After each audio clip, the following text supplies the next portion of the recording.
Best poetry इन उर्दू के दोस्तों की खिदमत में आदाब। पेश खिदमत है अहमद फराज साहब की एक गज़ल आवाज़ अशद अज़ीज़। ये गज़ल फराज साहब की किताब ख्वाब गुल परेशां हैं से ली गई है।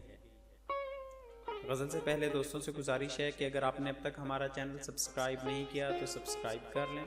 हम आपके लिए इंतहाई मायारी उर्दू शायरी लेकर हाजिर होते हैं। मज़ीद आने वाली वीडियो से बाखबर रहने के लिए बेल आइकॉन प्रेस करें। शुक्रिया।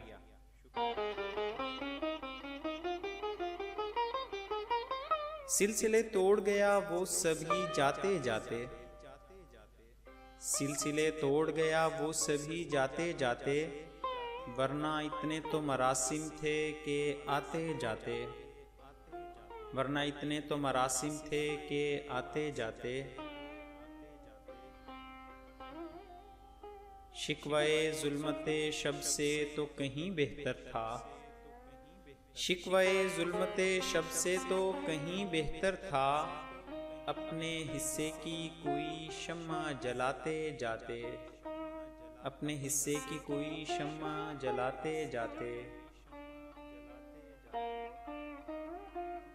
कितना आसान था तेरे हिज्र में मरना जाना, कितना आसान था तेरे हिज्र में मरना जाना, फिर भी एक उम्र लगी जान से जाते जाते, फिर भी एक उम्र लगी जान से जाते जाते।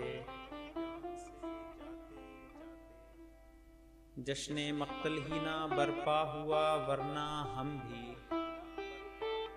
जश्न मक्तल ही ना बरपा हुआ वरना हम भी, पाबा जौलां ही से ही नाचते गाते जाते, पाबा जौलां ही से ही नाचते गाते जाते। उसकी वो जाने उसे पासे वफा था कि न था, उसकी वो जाने उसे पासे वफा था कि न था, तुम फराज अपनी तरफ से तो निभाते जाते, तुम फराज अपनी तरफ से तो निभाते जाते। सिलसिले तोड़ गया वो सभी जाते जाते, वरना इतने तो मरासिम थे कि आते जाते। मज़ीद मायारी शायरी हासिल करने के लिए हमारे चैनल को सब्सक्राइब करें। आने वाली वीडियो से बाखबर रहने के लिए बेल आइकन प्रेस करें। शुक्रिया।